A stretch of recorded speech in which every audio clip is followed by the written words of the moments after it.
Hey there, scary story fanatics! Welcome back to Cleaving Thought from Bone with your host, Sociopathic.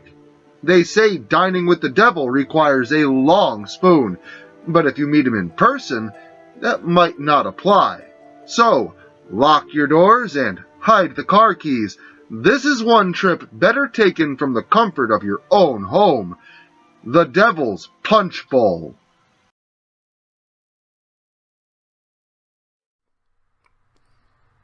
On an isolated, lonely hill, all covered in thick trees and various other flora, is a nearly hidden man-made reservoir near a stretch of railroad tracks called the Devil's Punchbowl.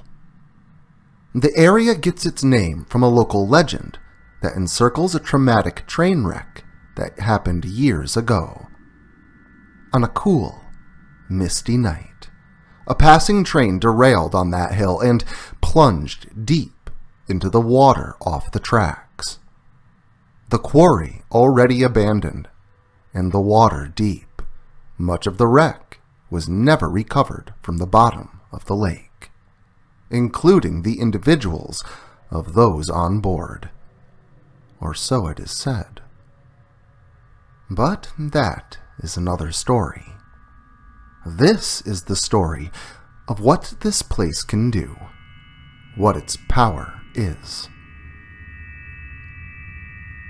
On a dark, cold, misty night, make your way to Susquehanna, Pennsylvania, and down Route 171, past the small town of Red Rock, deep into the mountainous wilderness.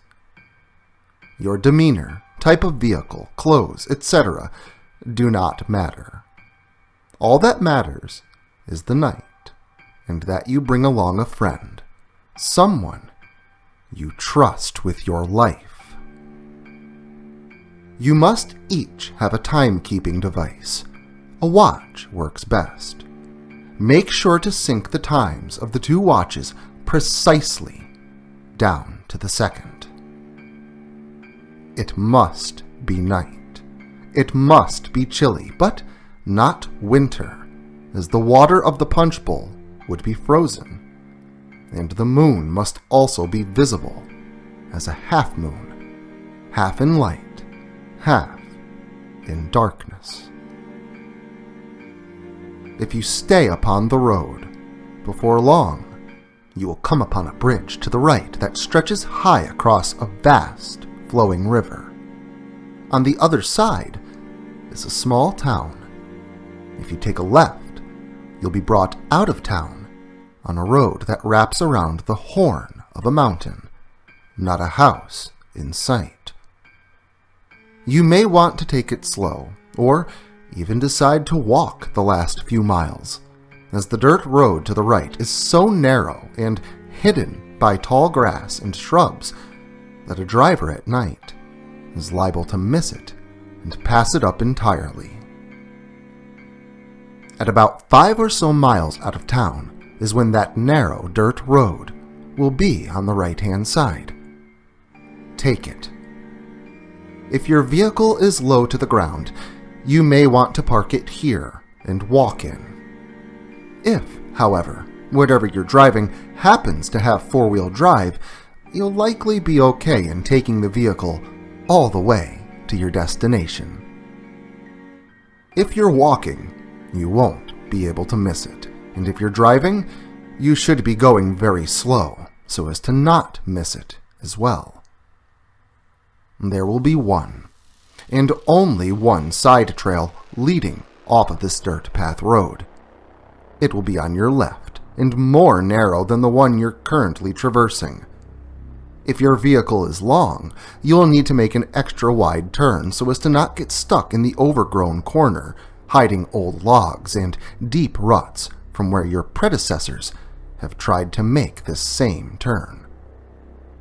Providing you negate getting entrenched at the corner, proceed further up the trail to the left, all the way to its end. The ground will be ruddy and layered in large, scattered stones. The path will be so narrow, the branches will squeak as they scuff the sides of your car, As you near the end, the forest will give way to a clearing boasting what should be a misty black sky, only the light of the moon able to pervade, leaving the starlight somewhat obstructed. There will be a large, open gravel area for which to park your car in. Turn off your engine and your lights, and step out of your vehicle, both you and your companion, shutting the doors behind yourselves. You will first notice a lack of noise.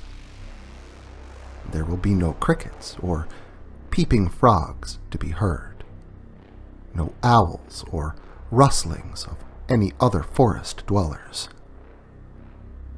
If there is a slight breeze, you may hear the faint, nearly silent slapping of water against earth, and nothing else.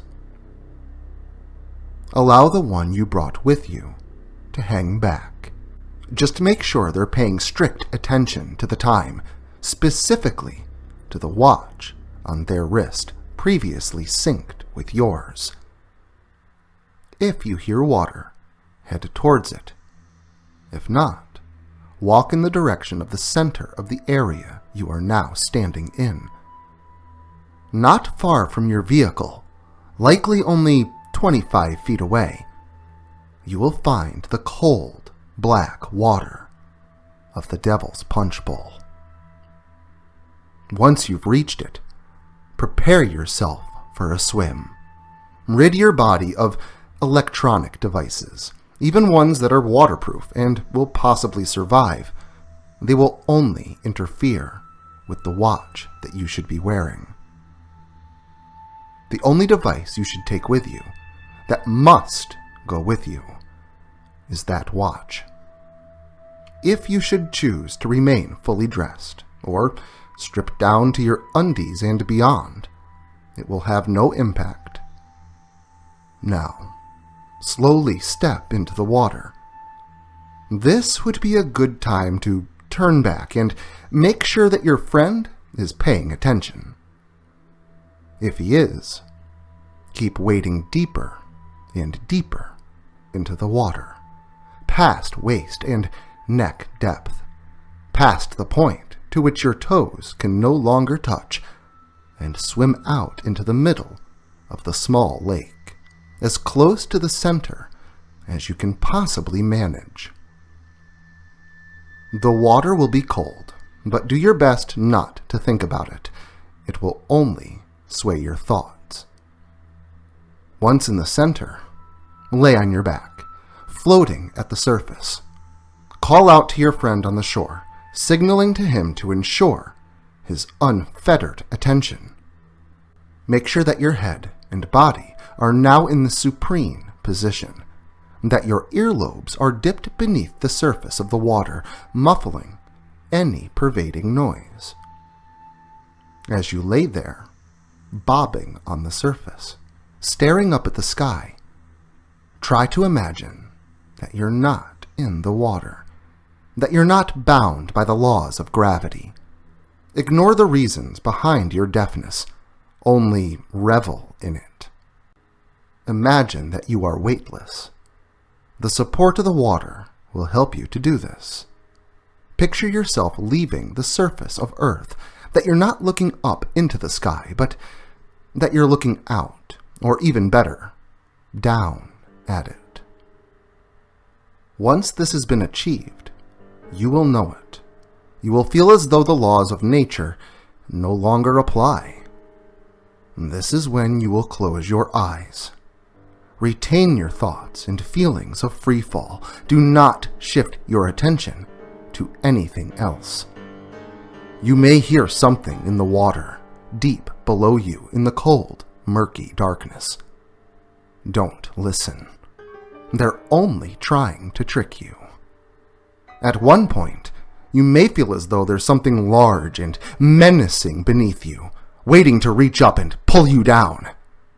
Resist your desire to open your eyes, to break focus, or worse, dip below the surface and peer into the darkness, attempting to affirm your assertions. Imagining yourself weightless, envision the light of the half moon in the seemingly unreachable distance. Hold firm until the water begins to feel as though it's warming around you. The icy chill will leave you and be replaced by a slight warmth upon your skin, almost as if someone has urinated in the water nearby. But the heat will increase to what feels like the water of a steaming bath. At this point, you will dip below the surface of the rippling waves. Once fully submerged, likely against your instinctual judgments, take a deep breath and open your eyes. Your lungs will not fill with water, and your eyes will not be met by murky darkness or even blurred moonlight. Instead, you will first notice the red flecks dancing about the sky above. They are not stars, but yet appear to be dancing embers wisping just out of reach of what can only be described as a large, fiery vortex. Maybe it's the sounds you will notice first, the distant wailing of crowds of agony and grief. No matter what it is you notice first, it is pivotal that your initial action be to check your watch. Your vigilant watcher having checked his or hers the moment you disappeared beneath the surface of the lake. Take note that your watch is ticking by differently. If you have a choice, I suggest taking along a digital watch, one that counts seconds. You'll notice that the seconds are ticking by at a much slower rate. Maybe it's the sounds you will notice first, the distant wailing of crowds of agony and grief.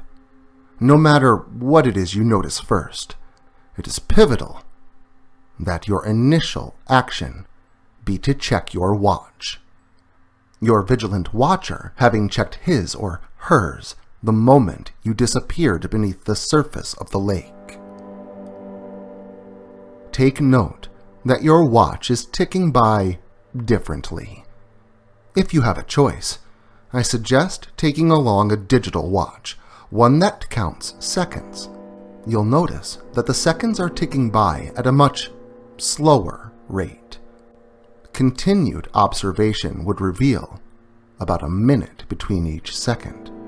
This is why it is suggested to give yourself and your partner a 30-second to 1-minute time limit before acting.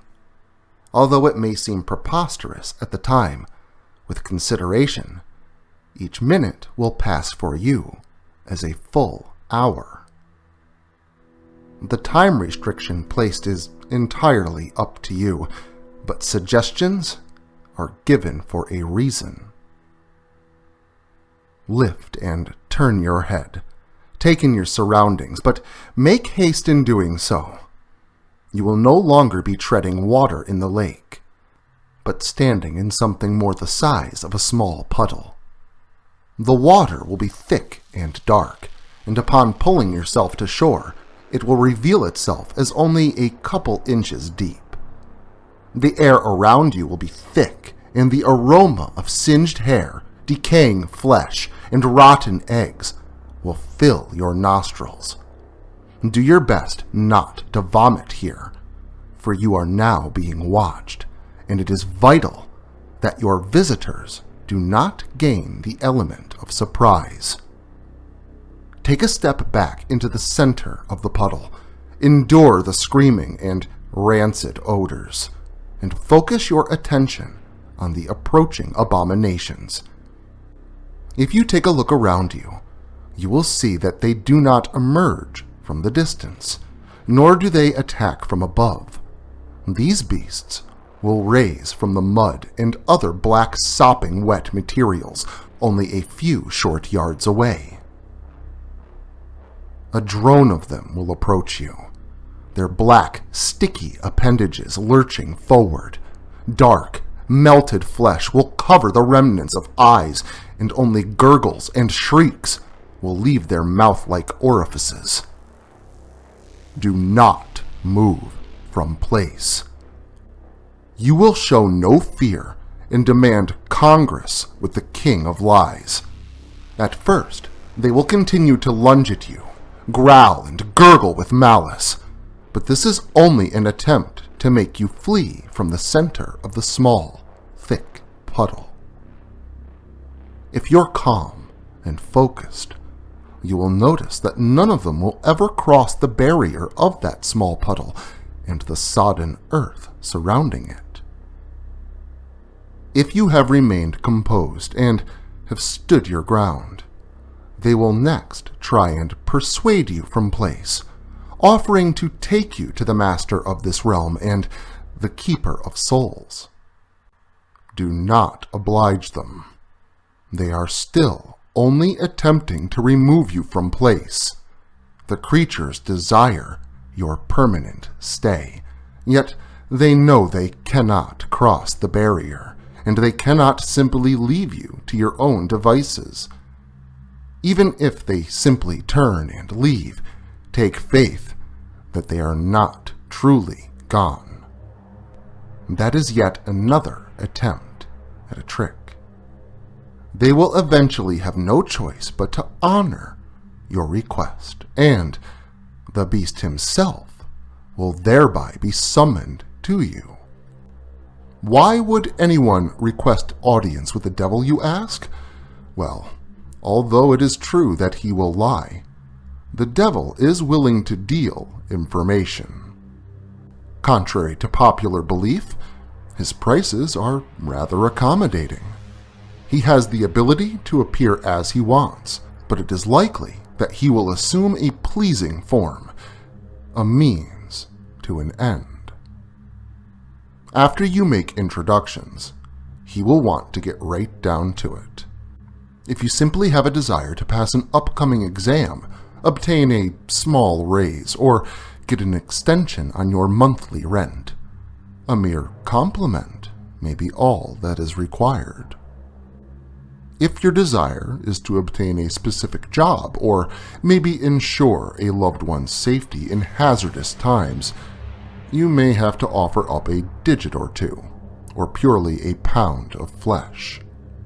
Painful as it may be, you will live.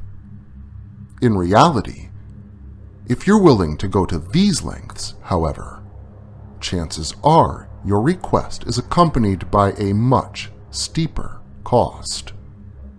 Don't worry, it will not be your soul. That has to be won.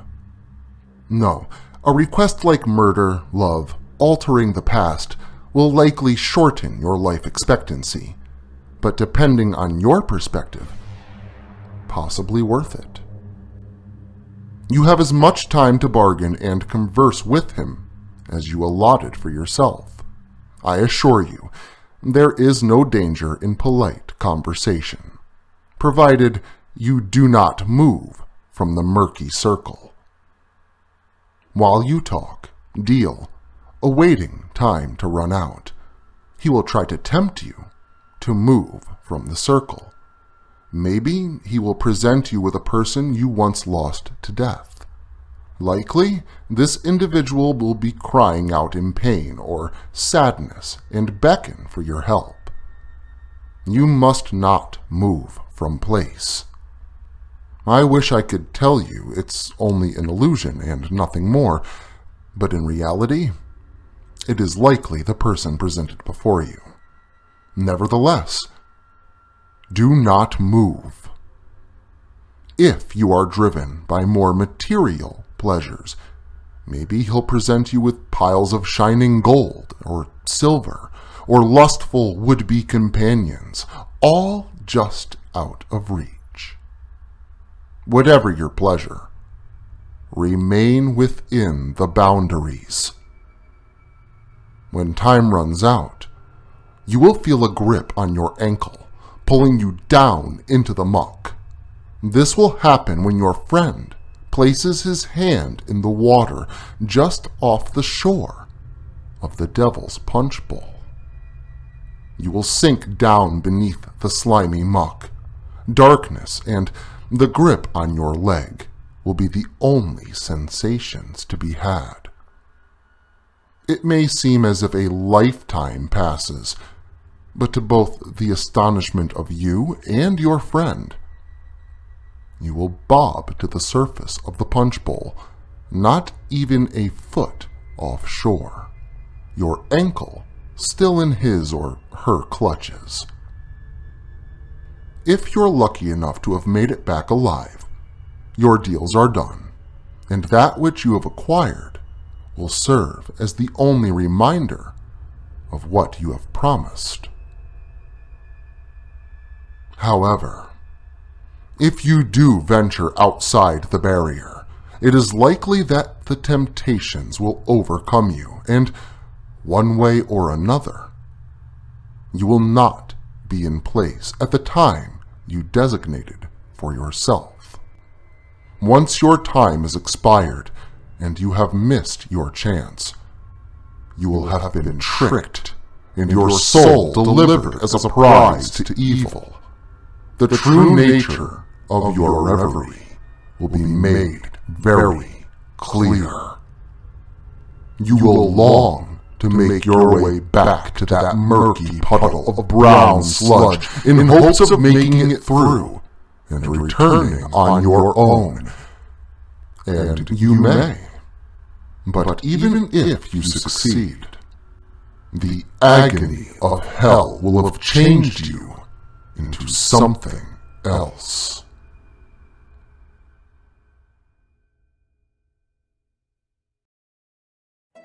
Well, that's one way. Sorry about that. Now, that's one way to turn a cold bath into a hot sauna, but that begs the question, especially those heavy with grief or guilt, how much does shedding one's soul count in a weight loss program? But don't spread yourselves too thin. We return with more gore galore next weekend.